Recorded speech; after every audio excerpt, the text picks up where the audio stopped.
Hello, chess fans. Welcome to another edition of Chess Chat, a program brought to you live from the Workers Credit Union studios at Fitchburg Access Television. I am George Marajanian, Program Director of the Wachusett Chess Club at Fitchburg State University, a university that is celebrating its 125th anniversary in the current academic year. The Wachusett Chess Club meets every Wednesday evening from 6 to 11 in room C-159 at the McKay Complex at the university. And with me for today's Chess Chat, once again, is our award-winning director, Darren Dame of Fitchburg. He's assisted in the control room by fellow resident and longtime Wachusett Chess Club member, Brian Bigelow. And sitting across from me is active chess player, chess author, Wachusett Chess Club statistician, my colleague and co-host, Dave Couture of Westminster. Hello, Dave. Hello, George. We should mention that you're an award-winning host, so that never gets mentioned. You won the Boulder Award a couple of years ago. No, I never, no. I won actually, it was never a Boulder, it was actually, maybe it was some other award, yeah. At the Boulder, it was presented at the Boulder Awards, yeah. Okay. Yeah. No, right. but you're right. I did receive some sort. I received a plaque of some sort. Okay. Yes, right. Yes. But anyways, be that as it may, today's program, Dave, is going to be about a major event that just finished at the end of January 2020 in Vladivostok, Russia, and it was the Women's World Championship. Yep. Now, what can we tell our viewers about the 2020 Women's World Championship? Well, it actually was half and half between China and Russia, wasn't it? Yes. The first half it was in China. The first half it was a scheduled 12-game match. Yep. The first half, the first 6 games, I believe, were played in Shanghai, China, and then it switched over to yes. It was split in half. Yep. Shanghai, China, and then they switched over. They moved it to Vladivostok, Russia. Right. That's because the challenger for this match was a Russian young lady, 21 years old, Alexandra. We have a photo, Alexandra Goryachkina. Let's see actually if we have any photo of our challenger for this match. There she is, Alexandra Goryachkina, a grandmaster, a full grandmaster, and she was the challenger to the defending world champion, Wenjun of China. We have a photo of Ju. There's Wenjun, who won the championship for the first time in 2018. She actually won it twice. In May of 2018, she won a match to win it. She beat a fellow Chinese player. Right. And then in November of 2018, they had a knockout, a 64-player knockout women's championship. Which is kind of odd. It was odd. You know what? They've gone back to playing a match now. Yeah. The World Chess Federation said, no, I think we should go back playing a match for the World Championship. So there is Ju Wenjun, and she won this. But how did she win this? How did she defend her title? You know all the facts as far as how she did that. It was a very exciting match where Ju Wenjun had the first victory to take the lead. Yes. And then the challenger, over a course of like 4 games, won 2 games, so she took the lead. Okay. And then Ju Wenjun, I think after that, won like 2 in a row to retake the lead. Okay. So they got to the 12th game where Alexandra, the challenger, was white, and she was down by a full point. So she had to win with white to tie it up, and she did. So it ended up tied 6-6 after 12. 3 wins apiece and 6 draws. 6 draws, yeah. Okay, but then what happened? Because it was a tie, did they have to go to a playoff, a tie-break playoff? Yeah, playoff where the time control is you get 25 moves or 25 minutes for the game with 10 seconds added each time. Right.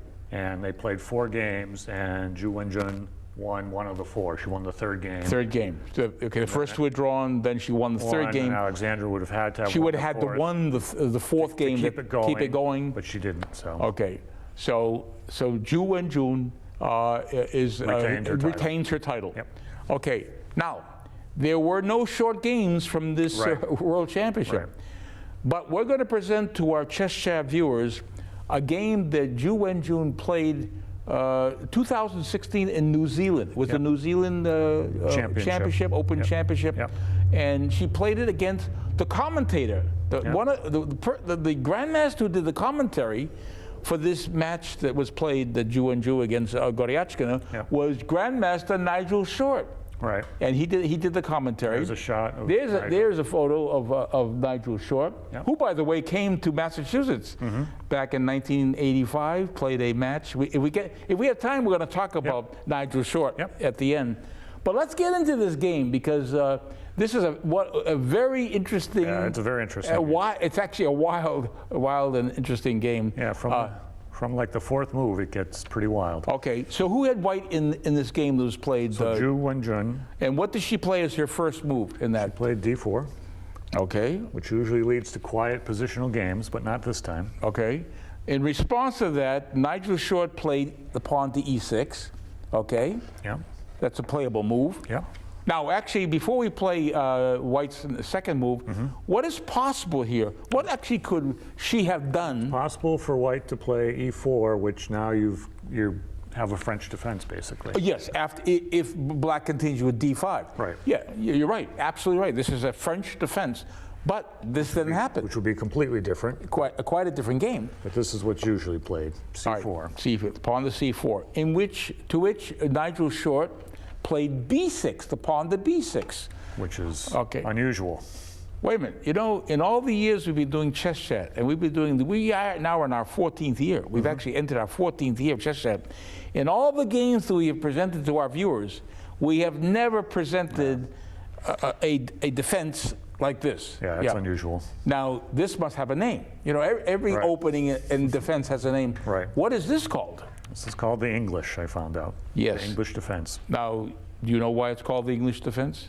Maybe I'll let you know. I'll let you know. You can tell, yeah, because you filled me in. I'll fill you in why this is called the English defense. The reason why it's called the English defense is because back in the 1970s, there was a group of English grandmasters, notably the late Tony Miles, Grandmaster Tony Miles, and Jonathan Spielman, who no longer plays chess competitively. He writes. He's a very good writer. Yeah. And along with Raymond Keane, who's another grandmaster, not as strong as Spielman and Miles, but these English grandmasters played this defense, as we see here. And that's the name English defense was just adopted by players around the world for this defense. So what does Wenjun do now on her third move? She plays e4. All right. To control the Look center. at this. Right. She now has total occupation of the center, control of the center, because Black has allowed that. Right. Yeah. So in response to this, Black now plays bishop to b7 with the first threat of the game. Attacking that pawn. Attacking the undefended pawn on e4. Okay, what does Wenjun? So Ju, on her fourth move, plays bishop to d3 to defend the pawn. Okay, we see that being played right now. Bishop on our screen here, bishop d3. Now, here comes the next move by Black. Bishop to b4 check. Yeah. First check of the game. Now, usually when a king is put into check, how do you get out of check? Usually you either capture the second piece or you interpose. Oh, yes, you block it. You interpose by, say, putting a bishop in the way. Or maybe a knight. You could also do the knight. You could also block with the knight. The knight either square.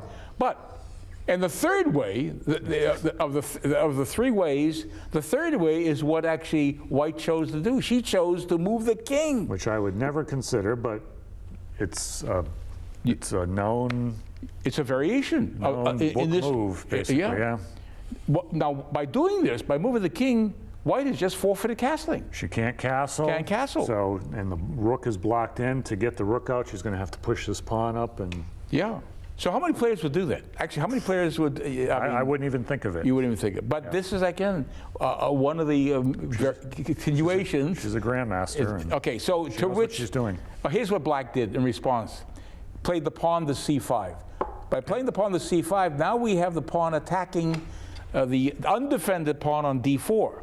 Okay, so what does White do now? So she counterattacks. She attacks the bishop by playing a3. All right, we see that on our screen. We see now the attack. And the bishop only has one square to go to save itself. It has to retreat and play back to a5. Bishop a5 is black's move. All right, so how does white continue? Her 7th move, she plays knight to f3, defending the pawn that's attacked. Okay. Now, Nigel Short, now it's his 7th move. He develops this knight on g8, but doesn't bring it to f6 because it could be attacked by the pawn being pushed to e5. He plays it to e7. He develops the knight to e7. Okay. How does white continue now? So she continues developing by putting the bishop on f4. Okay. Now the computer, actually, I think you told me the computer didn't think much of this. Well, right? I mean, perhaps a better possibility would have been to advance the pawn to d5. The pawn, completely locking in that. Right. Yeah, that was probably a better move. Yeah. But she chose to develop a piece, another piece. It's hard to go wrong by developing. No, bishop f4. Okay, so Nigel Short now the fact that she had the opportunity to play d5, and he could have. He could have actually now played d5, which he chose not to do. Instead, he develops another piece, and he brings the knight on b8 to a6. He brings it to the side of the board. Right, because if he puts it there, it's just going to get kicked out. d5 would attack it, and it would have to move again, but there's the old saying. You've told me what to say how many times. When the knight is brought to the rim, what are the old saying? The knight on the rim is dim. The knight on the rim is dim. So you don't want to develop really knights on the side of the board. Not usually. Not usually. But if he puts it there, it's going to get kicked out. It's going to be kicked away. So in fact, for her 9th move, she advances. She plays d5. Okay, we're going to see this on the board. So we see now d5. It's being pushed right now. Nigel Short, 9th move, he castles. So his king now is safely here. But look at how these pieces, I would say, well, actually, this is a nice position for white, even despite this forfeiting the castling and shutting in that rook there. Okay, so it's a white's move here. But what does Wenjun do now? 10th move, she plays bishop to d6, so just sinking it right into black's position. Okay, and it pins the knight because the knight can't move. Because the rook is right behind it. So the rook now moves over to e8. Rook e8 is Nigel Short's 10th move. So now that knight is free to move. Okay. All right. What is white's next move? The 11th move? For her 11th move, she plays h4. So there's 2 reasons to do it, right? One is to start an attack. And the other is just to give away for this rook to Makes develop. entry for the rook to come into play up to h3. It's gotten a way to get into the game. All right, Nigel Short, it's now his 11th move. He plays the knight on e7 to c8, and now attacks this undefended bishop on d6. Well, that bishop actually has to save itself. So how does she play now? She plays bishop all the way back to g3. Okay, retreats it there. Okay, so we see that on the board here. All right, it's Nigel Short's move. He now captures the e-pawn on e6, captures the pawn on d5. E takes d5 as his move. How does she respond to that move? And she recaptures e takes d5 also. Okay. So now by doing that, that bishop is aiming at the black king side. And we have now an open e-file. Totally open. Okay, Nigel Short, it's now his 13th move. He plays the queen to f6, and what is his threat? Is he attacking something undefended? Sure, that the pawn on b2. All right. So what does white do now after the black's queen's on f6? So she plays queen c2, developing the queen. All right. Protecting that pawn, and now threatening that pawn. So we have a double attack. Okay. So he doesn't want to lose that pawn. Although I think you told me that, for example, the computer had something, it was willing to give up that pawn, but we won't go into, should we go into that? No. No. It's only logical to save the pawn by advance. It's a reasonable move. It's very reasonable to advance it to h6. It saves the pawn, and black doesn't lose the pawn by doing that. So after h6, it is now white's 15th move coming up. And she plays knight on b to d2, so developing another piece has to come into play pretty here. much finishing her development. Okay, so after knight bd2, he now redeploys this knight that's made from g8 to e7 to c8, now back. Look at all these knight moves he's making here. He's now put the knight on d6, so he's now redeploying that knight.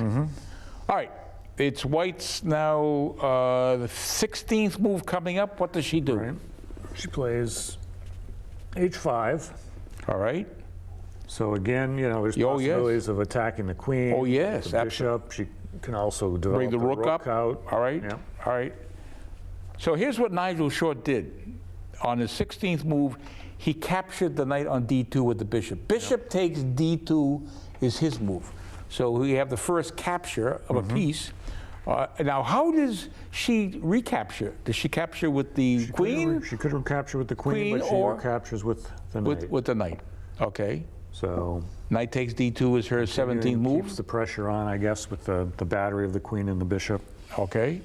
All right. Now here's what Nigel did now on his 17th move. He advances this pawn on b6 to b5. Wait a minute. Nothing is, well, no, it's actually defended this way, but it's not going to help. But she could actually easily take that. In fact, it would seem logical that she would. And she does. She does. She does. Because that pawn cannot be recaptured because the bishop is protecting that pawn. Right. Now, why did he do this? Because he wants to actually break up the pawns in the center. Right now, the pawn is attacking this knight on a6, so the knight has to redeploy, comes back to c7. But this whole maneuver by playing b5 is going to lead to trouble. Now we have two knights attacking a pawn on b5, which is only defended once. Right. Okay. And two pieces attacking. Yes, we have two pieces attacking. Also. So it looks like, for example, he's threatening to win that pawn. He could win either one back. However, he overlooked, I think, the following move, which is actually a great move by her, a very strong move, by the way. Queen to c3. Yeah, and again, this is a great move because let us show. Yeah, we should show. Let's show our viewers why she's offering the exchange of queens. He cannot accept that offer, exchange of queens.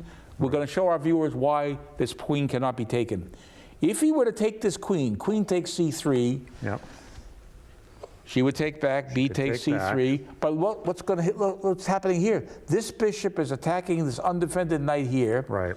And if this knight were to take this pawn on b5, which would intend to be defending this knight on c7, then she could push this pawn. It's refuted by c4, and now the knight would have to, once the knight moves wherever it moves, it only has one, actually, two squares. He had this square, possibly this square, d4, or c6, but it would lose this knight. Lose the knight, so it would be a mistake to lose. He would have lost a piece. Would have lost a piece. For a pawn. Okay, so let's put the queen back here. She offers this. Okay, and this is, what do we have here? So there's a pawn. Okay. A pawn here. The pawn, yes, right. Yep. So this is now a big problem because the queen cannot exchange. He moved the queen to g5. That was his 19th move. Right. And what does she do in response to that? But now she gets the piece. The piece. Right. Exactly. So she's up a piece now. She's a full piece up. Okay. To which he responds with this move: queen takes d5. It's his 20th move. Yep. Does he have a threat now? He's lost a piece. Yeah. He's given up a piece. And what is he threatening here? So now the threat is queen takes on g2, checkmate. It's checkmate. He's threatening checkmate. He's also, that's the major threat, checkmate. The secondary threat is to get his piece back that he gave up. But what is the refutation to all this? She can stop everything by playing knight to e4. Right. Guarding the bishop, blocking that line. Okay, so he overlooked that this is the refutation to his maneuver here. Well, yeah, I don't know if he overlooked it, but this is probably the best he could do. Yeah, the best he could do. All right, so how does the game continue? She plays knight e4, as you pointed out. Yep. And he now, this knight is also not Right. He actually takes his knight on c7 and captures the pawn on b5, attacks the queen. Right, so he's down a piece. He's trying to get some pawns, some material back. Exactly. He's trying to get pawns for the piece that he's given up. So now she plays queen to c4. And look what's happened here. By playing the queen to c4, she now is threatening to win this. Right. This knight on b5. She's got a double attack on that knight. Since she's ahead in material, yes. she's happy to trade. Trade off, yeah, exactly. He'd prefer not to, but he really has no choice here. Okay, so after this, okay, let's see what happens here. He does. Oh, he has to. Yeah, he has no choice. Yeah. Queen takes c4. He has to do on his 22nd move, and she, of course, recaptures. Bishop takes. Bishop queen. takes c4. Yeah. Okay.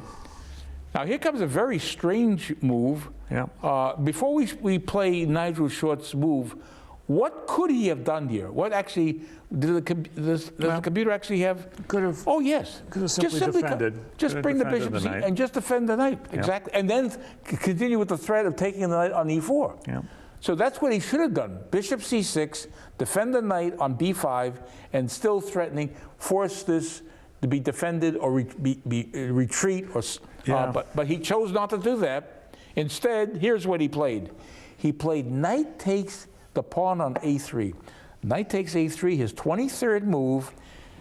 Now here's where he plays a weak move. She follows with a weak move. Does she not? I mean, was there? I think he might have been expecting this, and he would take the knight. Yes. He's got a double attack on the knight. So yes. he might. That's what he's probably expecting. This is very. I mean, right. It's a very complicated position at this point. Right. Because right. After she plays. All right. Let's play actually what she played. She plays. Bishop takes f7. f7 check. This is a sacrifice. Yeah. She's sacrificing the bishop. So after bishop takes f7 check, she recaptures. The king takes f7. Short recaptured, yeah. Yeah, short recapture. His 24th move, he recaptures. Now, what does Wenjun do now on her 25th move? So she plays knight takes c5. All right. Things look pretty good for her, right? I mean, she's a full piece. No. The knight's under attack. Oh, yes. The bishop's under attack. Yeah, there's two pieces under attack. Two pieces under attack. Right. It seems like it would sort of seem like there's no way out there, but we found out. Yes. Some people point out online there was a way out, but let's point out to our viewers. Before we play actually what actually she whose move is it though? So it's Short's move. Let's show what Short could have done, but he chose not to do it. Well, I think this is so hard to see that even Short, a grandmaster, missed it. I mean, this is not at all obvious. He could have played knight to c2. Bring the knight to c2. Right. Which attacks the rook. Attacks the rook. The rook can come over. Attacks the knight. Yeah. But then this bishop, which was under attack from the knight, can move to e4, but of course the knight can take it, cannot? The knight can take it. The knight can take it. Hopefully we can put this back. Hopefully, yes. And then the rook can recapture on e4, allowing this knight to be taken here. Now here's the part that was hard to foresee. Yes. This is bring in the rook to d4, attacks this, but the big threat is bringing here, there's a threat of coming down here and winning the rook. Yeah. So that was very hard to see. Exactly. All right. So let's see if we can. Let's hope we can actually set this up right. This knight is here, right? Not? Yep. Okay. Right. Bishop here. There. Okay. So we're back to good. We reached the position, but here's what happened. After he played knight takes a3, right? Yeah. And, okay. We got all that. Okay. All right. So now he's going to capture. Oh yes. Here's what he did. Yep. He played bishop takes g2 check. Okay. To which. Otherwise she'll lose the rook there. King takes g2, and now here is where hold it. Do we have this right? Yep. He plays knight c4. Oh yes, brings the knight to c4, attacks this bishop on d6, right? Right. Okay. She's able to just bring it back to g3. Saves the bishop by retreating it. Okay. We see that. We see now the bishop on our screen. Bishop g3, and now here is where Short, on his 27th move, captures this pawn on b2. So he's trying to actually at least take off pawns for the piece. He's down a bishop. He's down a full bishop here. But she captures on d7. Knight takes d7. Okay, we see that, yeah? We see that on our board here. Here is where Nigel Short now advances. He's got a passed pawn, right? Yeah. Okay, so he's pushing his passed pawn to a5. However, after a5, what does she do? She plays knight e5 check. Check. Okay. All right. So the king has to move. It's under attack. Yeah. So Nigel played king to g8 on his 29th move, and now what did she do? She plays a nice move, rook on h to b1. And he resigned. And he resigns. Now, wait a minute. Why did he resign? Because first of all, he cannot move the knight. That knight cannot move anywhere. There's no place for the knight to go. But can he defend? But can he not defend the knight by bringing a rook over? Like that. I mean, we can show. Yeah, let's show. So let's show that the only move, if he brought this rook over here like this, here to defend this knight on b2, how is that refuted? I think just bringing the knight here. So this uncovers attack on the rook. The bishop attacks the rook. And attacks the knight. We have a double attack on this. So if the knight takes here, the bishop takes the rook. Yes, and she would be a material ahead, which is sufficient to win. So that's what happened. So let's show the end position, the final position. Final position right here. Right there. Yeah. Right here. So here is where Nigel Short resigned. Right.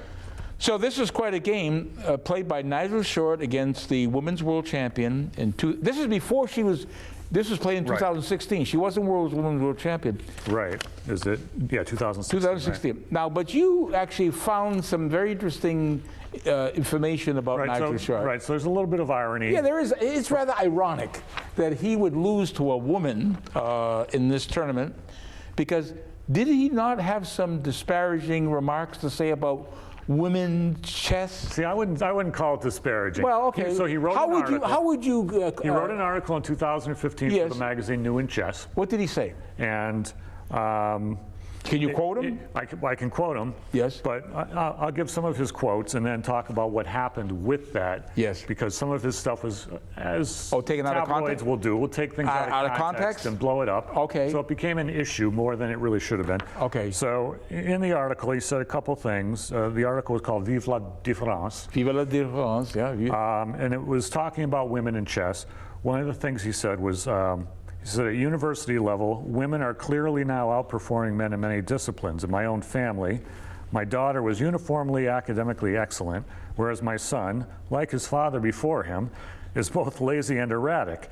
But within the narrow confines of chess, the jury is still out. So that's one of the things he says. He says the jury is still out. All right. He's not making any declarative statements Not yet. But what the final paragraph of the article, which is where people grabbed it and especially journalists. When journalists the heard British this, tabloids. The British tabloids must have had a field day. His final paragraph, he said, men and women's brains are hardwired very differently, so why should they function in the same way? I don't have the slightest problem in acknowledging that my wife possesses a much higher degree of emotional intelligence than I do. Likewise, she doesn't feel embarrassed in asking me to maneuver the car out of our narrow garage. One is not better than the other, we just have different skills. It would be wonderful to see more girls playing chess and at a higher level, but rather than fretting about inequality, perhaps we should just gracefully accept it as a fact. So that was like probably the strongest statement of the whole thing. And the British tabloids went wild. Some of the things they said, they converted this into headlines saying, what were the headlines? Nigel Short says girls just don't have the brains to play chess. Is that what the British tabloids? Which he didn't say. He never said that. And another one was, Nigel Short says women are not as skilled as men at chess.